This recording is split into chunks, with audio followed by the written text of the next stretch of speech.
నమస్తే, welcome to Leo. మనతో ఉన్నారు పొలిటికల్ అనలిస్ట్ అఫ్సాన్ రాజేష్ గారు. సార్ నమస్తే. నమస్తే.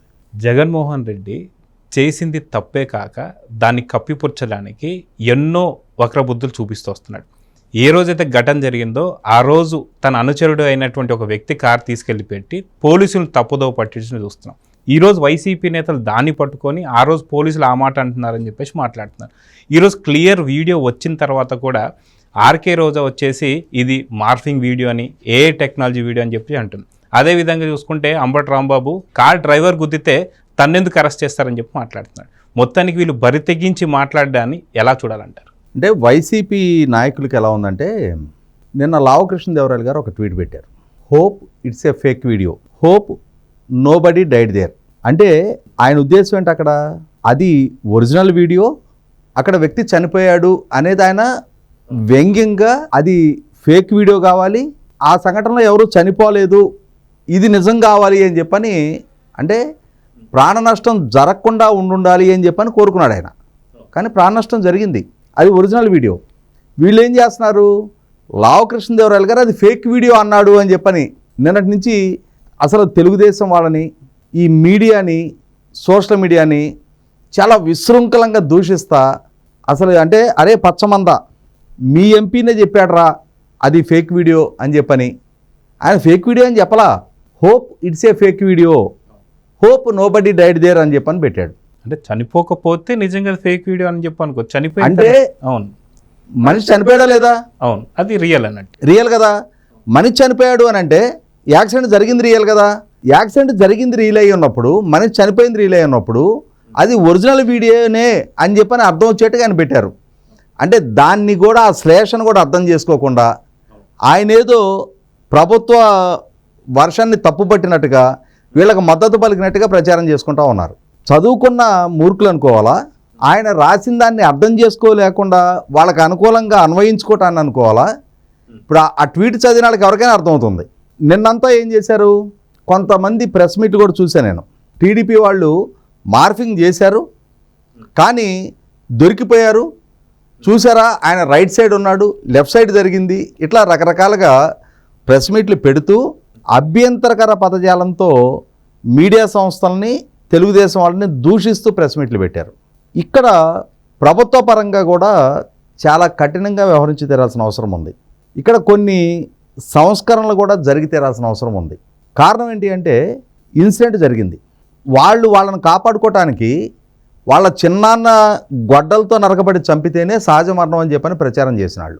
సాక్షాత్తు చంద్రబాబు నాయుడు గారే స్వయంగా 1కి 10 సార్లు చెప్పారు, నన్ను కూడా తప్పుదో పట్టించారు, ప్రభుత్వ పరంగా మేము కూడా అది సహజ మరణమేనని చెప్పని అనుకున్నాము, కానీ తర్వాత కానీ తెలియలేదు అని అంటే అది 100కి 100 పాళ్ళు ప్రభుత్వ ఇంటెలిజెన్స్ ఫెయిల్యూర్ కదా. అలాగే ఎస్పీ సంఘటన జరిగిన మరునిమిషం వచ్చి చెప్పలా, సంఘటన జరిగిన తర్వాత సాయంత్రానికి అతను ఒక ప్రెస్ మీట్ ఇచ్చాడు. జగన్మోహన్ రెడ్డి గారి కాన్వాయ్లో ఉన్న వేరే వాహనం గుద్దుకొని చనిపోయినట్టుగా. అది ప్రభుత్వ ఇంటెలిజెన్స్ ఫెయిల్యూర్ కదా. వైసీపీ వాళ్ళ వైపు నుంచి వాళ్ళ తప్పు లేదు అని చెప్పి నిర్ధారణ చేసుకోవడానికి వాళ్ళు 100 చెప్తారు, ఏదో వాహనం గుద్దుకుంది అని చెప్పని. మరుసటి రోజు సాక్షి పత్రిక నేను చదివా, దాంట్లో పచ్చ మంద పచ్చ మీడియా జగన్మోహన్ రెడ్డి గారి కాన్వాయ్లో ఉన్న వాహనం గుద్దినట్టుగా చెప్పుకుంటున్నారు, కానీ కాన్వాయ్కి 50 మీటర్ల ముందున్న వాహనం గుద్దుకొని చనిపోయాడు, దాన్ని జగన్మోహన్ రెడ్డి గారికి ఆపాదిస్తున్నారు అని చెప్పని సాక్షిలో రాశారు. దానికి వాళ్ళు వాడిన పదం ఇదే, పచ్చ మంద పచ్చ మీడియా అని చెప్పని. అంటే ఏం జరిగిందో వాళ్ళకి తెలుసు, ఎలా జరిగిందో వాళ్ళకి తెలుసు, తెలుసుండి వాళ్ళు ఒక కథనాన్ని వండివార్చి ఆ కథనాన్ని నిజము అని చెప్పని నమ్మించే ప్రయత్నంలో వాళ్ళు ఎదురుదాడి చేస్తూ ఉన్నారు. కానీ పోలీస్ డిపార్ట్మెంటు, ఆ వాహనాన్ని నడిపిన డ్రైవర్ ఒక కానిస్టేబుల్, ఆయనకి Z+ కేటగిరీ రక్షణ ఉంది. రక్షణ ఉంటే ఎవరు కల్పిస్తారు రక్షణ? పోలీస్ సిబ్బందే కదా.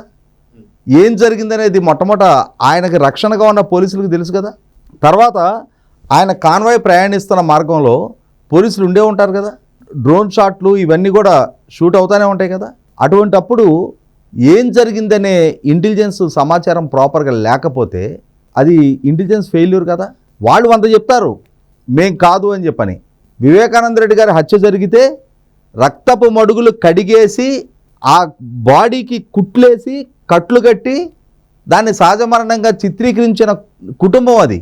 వాళ్ళకి మద్దతుగా నిలబడుతూ ఈ రోజుకి చనిపోయిన ఆయన కుమార్తె మీదకి నెపాన్ని నెడుతున్న నాయకుడు జగన్మోహన్ రెడ్డి. తానే స్వయంగా బహిరంగ సభలో వివేకా చిన్నాన్న ఎలా చనిపోయాడో చనిపోయిన వివేకా చిన్నాన్నకు తెలుసు, పైన దేవుడికి తెలుసు అన్నాడు.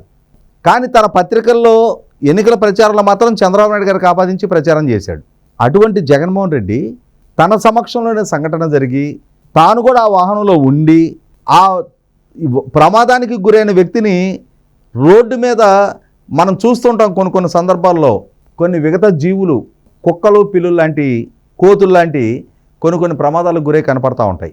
వాటి పట్ల ఎంత నిర్లక్ష్య ధోరణి ప్రదర్శిస్తూ వాహనదారులు వెళ్ళిపోతూ ఉంటారో అంతే నిర్లక్ష్యాన్ని జగన్మోహన్ రెడ్డి తన అభిమాని పట్ల కూడా ప్రదర్శించాడు అనేది స్పష్టం అవుతూ ఆయన నైజం ఎక్స్పోజ్ అవుతున్న సందర్భంలో ఖచ్చితంగా మరింత మెరుగైన ఇంటెలిజెన్స్ వ్యవస్థ ఉండి తీరాలి. అధికార వ్యవస్థ మరింత చురుకుగా మరింత మూలాల్లోకి వెళ్ళి విచారణ జరిపిన తర్వాత వాస్తవాలని ప్రజలకు వెల్లడి చేయాలి తప్ప ఇవాళ ఎస్పీ స్టేట్మెంట్ని వీళ్ళు అలుసుగా తీసుకుంటా ఉన్నారు. ఎస్పీఏ చెప్పాడు కాన్వాయ్లో వేరే వాహనం గుద్దింది అని చెప్పని. దానికోసం సూసైడల్ ఆర్మీలాగా ఆ నిందన మొయ్యటానికి వాళ్ళ కార్యకర్తను ఒకరిని తయారు చేసుకున్నారు. అరే బాబు, ఇది జగన్మోహన్ రెడ్డి గారి వాహనం అంటే ఇబ్బందికరమైన పరిస్థితి అవుద్ది, నింద నీ మీద వేసుకో, నీ వాహనంగా చెప్పు, నిన్ను మేము కాపాడుతామని చెప్పని. ఇక్కడ చేయని తప్పుని తన మీద వేసుకోవడానికి సిద్ధపడటం ఒక నేరం, జరిగిన తప్పుని కప్పిపెట్టే ప్రయత్నం చేయడం ఒక నేరం. కళ్ళ ముందు అటువంటి ప్రమాదం జరిగినప్పుడు దీన్ని ప్రమాదంగా కూడా పరిగణించడానికి వీల్లేదు. మనం చాలా సందర్భాల్లో నేషనల్ ఛానల్స్లో కూడా కొన్ని ప్రమాదాలు సంచలనంగా మారినాయి. హిట్ అండ్ రన్ కేసులు అంటే బాండ్ విత్ గోల్డెన్ స్పూన్. కొంతమంది రిచ్ కిడ్స్ ఉంటారు, వాళ్ళు ఏ పబ్బుల నుంచో ఏ అర్ధరాత్రి పూట తాగి ఇర్రెస్పాన్సిబుల్గా లేదు రేసుల్లో ఇన్వాల్వ్ అయ్యి ఆ ప్రాసెస్లో ఏ ఫుట్పాత్ మీదో నిద్రపోతున్న నిర్భాగ్యులు, కనీసం ఇంటి వసతి కూడా లేకుండా ఫుట్పాత్ల మీద ఆశ్రయం పొందే నిర్భాగ్యుల్ని తొక్కిచ్చి చంపేసిన రోజులు ఉన్నాయి. వాళ్ళు బాధ్యత తీసుకోకుండా ఆ కారుని అక్కడ వదిలేసి వెళ్ళిపోయిన వాళ్ళు ఉన్నారు. ఆ సంఘటన జరిగినా సరే నిర్లక్ష్యంగా పరారైపోయిన వాళ్ళు ఉన్నారు. హిట్ అండ్ రన్ కేసులు, దానికి దీనికి సంబంధం తేడా ఏముంది? 100% ఈ సంఘటన కూడా హిట్ అండ్ రన్ కేసు. దీనికి పాల్పడింది ఎవరు? సాక్షాత్తు ఒక రాజకీయ పార్టీ అధినేత, నిన్నటి వరకు ఈ రాష్ట్రాన్ని పరిపాలించిన పాలకుడు, రేపు మళ్ళీ నేను పరిపాలిస్తాను అని చెప్పని చెప్పుకుంటున్న వ్యక్తి. ఇటువంటి వ్యక్తిని పాలకుడిగా రేపటి రోజున సమాజం ఆమోదించాలా? మనం రోడ్డు మీద వెళ్తున్నప్పుడు మన కళ్ళ ముందు ఒక 2 వీలర్ స్కిడ్ అయ్యి ఎవరైనా పడిపోయారు అని అంటే మన వాహనాన్ని ఆపి పరిగెత్తుతాం వాళ్ళని లేవదీయటానికి. కనీసం మనకన్నా ముందు వేరే వాళ్ళు ఎవరైనా స్పందించి వాళ్ళని లేవనెత్తుతుంటే ఒక సెకండ్ ఆగి మన అవసరం పడుద్దు అని చెప్పని ప్రయత్నమైనా చేస్తాం మనం. అక్కడ ఆల్రెడీ వేరే వాళ్ళు సహాయం చేస్తూ ఉన్నారు, మనం కూడా ఆగటం వల్ల అన్నెసరీగా ట్రాఫిక్ స్టాగ్నేట్ అవుతుంది అనుకున్నప్పుడు మాత్రమే మనం పాస్ అవుతాం. ఈ మాత్రపు స్పందన కూడా వ్యక్తం చేయలేని వ్యక్తిని ఈ సమాజంలో మనిషిగా కూడా పరిగణించడానికి వీల్లేదు. నాయకుడు అనేది తర్వాత సంగతి. అయినా సరే వాళ్ళు ఎదురుదాడి మార్గం ఎంచుకుంటా ఉన్నారు. ఆర్టిఫిషియల్ ఇంటెలిజెన్స్ ద్వారా సృష్టించబడ్డ వీడియో అంటున్నారు, మా మీద నిందలు మోపుతున్నారు అంటున్నాడు. ఇది నిన్నటి వరకు చేసిన ప్రచారం. ఈరోజు అంబటరాంబాబు గారు నిన్న సాయంత్రానికి నాలుక మడతేసి ఒకవేళ డ్రైవరు సంఘటనలో ఇన్వాల్వ్ అయితే ఆ కారులో ఉన్న జగన్మోహన్ రెడ్డి గారు ఏ విధంగా బాధ్యుడు అంటున్నారు. అసలు డ్రైవర్కి ఏం అవసరం వచ్చి అక్కడ వెహికల్ ఆపాల్సి వచ్చింది? జగన్మోహన్ రెడ్డి గారికి ఇచ్చిన అనుమతి Tadepalli to Rentapalla non stop, no intervals, మధ్యలో ఎక్కడ ఆగకూడదు, మధ్యలో ఏ కార్యక్రమంలో పాల్గొనకూడదు.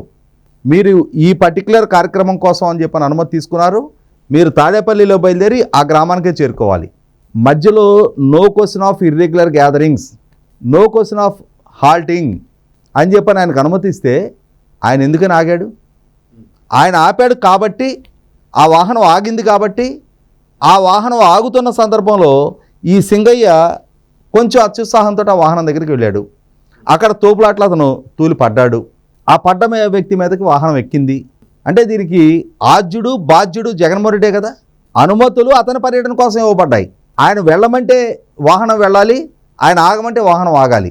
మాస్టర్గా తన యజమానిగా అతను వాహనం ఆపమన్నాడు కాబట్టి డ్రైవర్ ఆపాడు కాబట్టి ఆ సంఘటన జరిగింది. అంతేగాని నాన్ స్టాప్గా ఆ వాహనం, ఆ శ్రేణులు, ఆ కాన్వాయ్ అలా ప్రయాణించి వేగంగా వెళ్ళిపోతుంటే ఆ వాహనానికి అడ్డు కనుక సింగయ్య వచ్చుంటే అది సింగయ్య కారణం అనుకోవచ్చు. లేదు, అలా వెళ్తూ ఉన్న ప్రాసెస్లో ఏదైనా అనుకోని ఒక సంఘటన చోటు చేసుకొని ఒక ప్రమాదం జరిగితే డ్రైవరే బాధ్యుడు అనుకోవచ్చు. అక్కడ వాహనం ఆపాలనే నిర్ణయం డ్రైవర్ది కాదు, వాహనం ఆపాలనే నిర్ణయం జగన్మోహన్ రెడ్డిది. ఆయన నిబంధనలు ఉల్లంఘించాడు, ప్రమాదం జరగడానికి బాధ్యుడు ఆయన. బాధ్యుడు అయ్యుండి ప్రమాదమే జరిగింది, ఉద్దేశపూర్వకంగా డ్రైవరు జగన్మోహన్ రెడ్డి గారి వాహనము ఆ వాహనంలో ఉన్నాళ్ళో సింగయ్యని తొక్కిచ్చి చంపారని కూడా ఎవరు అంటారా. ప్రమాదమే జరిగింది అనుకుందాం, ఏ విధంగా స్పందించాలి? నైతిక బాధ్యతగా అతన్ని రెస్క్యూకి వెళ్ళాలి కదా. కనీసం వాహనం దిగి ఎలా ఉన్నాడని చెప్పని పరామర్శించి తన శ్రేణుల్ని సమాయత్తం చేసి తమ కాన్వాయ్లో ఒక వాహనంలో ఇమ్మీడియట్గా హాస్పిటల్కి రష్ చేయాలి కదా. వ్యక్తులుగా మనం స్పందిస్తాం కదా రోడ్ల మీద. మనం ఏదన్నా ట్రాఫిక్లో అనుకోకుండా మన బైక్ స్కిడ్ అయ్యి మనం పడినా కూడా మనకి ఏ సంబంధ బాంధవ్యాలు లేని ఇరుగు పొరుగు వాళ్ళు వచ్చి మనల్ని లేవదీసి మన పక్క తీసుకెళ్ళి కూర్చోబెట్టి ఎవరి దగ్గర వాటర్ బాటిల్ ఉంటే మంచినీళ్ళు ఆఫర్ చేసి మనకు వైద్య సహాయం అవసరమైతే వాళ్ళే 108కి కాల్ చేసి ఇన్ని సహాయ సహకారాలు సమాజం స్పందించి ఒక గుర్తు తెలియని అనామకులకు కూడా సమాజపరంగా ఆ సహాయం అందుతుంది కదా. పార్టీ అధినేతగా మిమ్మల్ని కలవటానికి వచ్చిన మీ అభిమాని, మీ కార్యకర్త, అతను ప్రమాదానికి గురైనప్పుడు స్పందించని వ్యక్తి జగన్మోహన్ రెడ్డిని ఏ విధంగా నాయకుడిగా పరిగణించాలి? ఏ విధమైన సామాజిక బాధ్యత ఉంది అతనికి కుటుంబ సంబంధాల పట్ల విలువ లేదు అని చెప్పని వాళ్ళ చిన్నాన్న హత్య కేసు విషయంలో అతను స్పందించి తీరు చూసాం, అతని తల్లి విషయంలో చెల్లి విషయంలో స్పందించి తీరు చూసాం. ఇవాళ సమాజంలో కూడా సామాజిక సంబంధాలకు కూడా తన పట్ల అభిమానంతో తన దగ్గరకు వచ్చిన తన శ్రేణులు ప్రమాదానికి గురైనప్పుడు తాను స్పందిస్తున్న తీరు ద్వారా తనను తాను రుజువు చేసుకుంటున్న తీరు చూసిన తర్వాత అతన్ని నాయకుడిగా ఎందుకు పరిగణించాలి? ఇక్కడ చంద్రబాబు నాయుడు గారితో ప్రతి విషయంలో కంపేర్ చేసుకుంటూ ఉంటాడు కదా. చంద్రబాబు నాయుడు గారి కన్నా తాను మెరుగైన నాయకుడు అని చెప్పని చెప్పుకోవడానికి ప్రయత్నం చేస్తూ ఉంటాడు కదా. చంద్రబాబు నాయుడు గారిని ముసలైనా అని చెప్పని సంబోధిస్తూ ఉంటాడు కదా. మరి అదే చంద్రబాబు నాయుడు గారు ఇటువంటి సంఘటన చోటు చేసుకున్నప్పుడు ఆయన ఎలా స్పందించాడు? కందుకూరులో సభ జరిగింది, తొక్కిసలాట్లో 8 మంది తెలుగుదేశం కార్యకర్తలు చనిపోయారు. తన ప్రసంగం వినటానికి వచ్చిన తన కార్యకర్తలు తన అభిమానులు చనిపోతే నాడు చంద్రబాబు నాయుడు గారు ఏ విధంగా స్పందించారు? ఆయన స్వయంగా ఆ ప్రాణాలు కోల్పోయిన ప్రతి కుటుంబానికి తానే స్వయంగా వాళ్ళ ఇళ్ళకెళ్ళి పరామర్శించాడు. స్పాట్లో అప్పటికప్పుడు ప్రతి చనిపోయిన కార్యకర్తకి 35 లక్షల రూపాయలు పార్టీ తరఫున సహాయం అందించారు. స్పందించే నైజం అది, స్పందించే వ్యక్తిత్వం అది. తన శ్రేణులకి కష్టం వస్తే తన ఇంటికి వచ్చిన కష్టంలాగా భావించి స్పందించేవాడు నాయకుడు. అంతేగాని రోడ్డు మీద చనిపోయిన కుక్కని ఈడ్చి పక్కన పడేసినట్టుగా తన వాహనం కింద తన అభిమాని పడితే ఈడ్చి పక్కన తుప్పల్లో పడేసి వెళ్ళిపోయేవాడు నాయకుడా? మనిషా? ఇతన్ని అనుసరించే వాళ్ళు మొట్టమొదట ఆలోచించుకోండి. ఈయనకు మద్దతుగా నిలబడి తెలుగుదేశం పార్టీనో ప్రభుత్వాన్ని దూషించే సాహసం చేస్తున్న శ్రేణులు కూడా ఆలోచించుకోండి.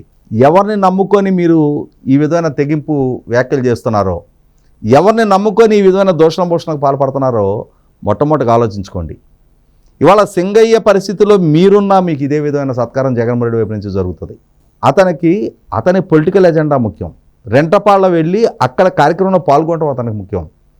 ఇక్కడ తన వాహనం కింద పడ్డ వ్యక్తి ప్రాణానికి అతని దగ్గర కనీసం మాత్రం విలువ లేదు.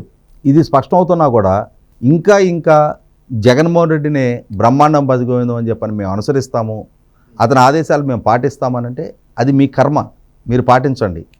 కానీ మీరు పరిధి దాటి వ్యవహరిస్తే రేపటి రోజున కాన్సిక్వెన్సెస్ మీరు హ్యాండిల్ చేయాలి. మీ రెస్క్యూకి జగన్మోహన్ రెడ్డి రాడు. మీ రెస్క్యూకి రావటం వల్ల అతనికి ఏదైనా పొలిటికల్ పోలరైజేషన్కి ఆస్కారం ఉంటుంది అంటే, అతనికి ఏదైనా ఓట్ల రూపంలో రద్దు చేకూరుతుంది అని అంటే తన టైము ఎనర్జీ తన రిసోర్సెస్ ఖర్చు పెడతాడు తప్ప, అలా కాకుండా మీరేదో కష్టంలో ఉన్నారు కాబట్టి నా శ్రేణులు కాబట్టి అని చెప్పని మీ రెస్క్యూకి వస్తాడు అని చెప్పని ఆశలు మీకు ఏదైనా ఉంటే మొట్టమొదట అటువంటి ఆశలు మీరు చంపేసుకోండి. మీ పరిధి దాటి వ్యవహరించి మీ ఇంటి వరకు సమస్యలు మీరు కొని తెచ్చుకోవద్దు. ఇది జగన్మోహన్ రెడ్డిని అనుసరించే, అతన్ని ఆదేశాలు పాటించే ప్రతి కార్యకర్తకు కూడా ఒక ఐ ఓపెనర్గా ఈ సంఘటన జగన్మోహన్ రెడ్డి నైజాన్ని స్పష్టం చేస్తుంది. సో చూద్దాం సార్, ఖచ్చితంగా తన యాత్రకు సంబంధించి ఏదైతే రఫ్ ఆడిస్తాను కావచ్చు, రఫ్ కావచ్చు, లేదంటే అడ్డొస్తే తొక్కేస్తాను కావచ్చు, తన కార్యకర్తలనే తను తొక్కుంటూ వెళ్తున్నటువంటి ఇలాంటి నాయకులు నమ్ముకునేటువంటి ఒక కార్యకర్తలు ఇప్పటికైనా సరే కళ్ళు తెరుచుకోవాలని చెప్పి కోరుకుందాం. నమస్తే sir. Please subscribe to Leo news for more videos.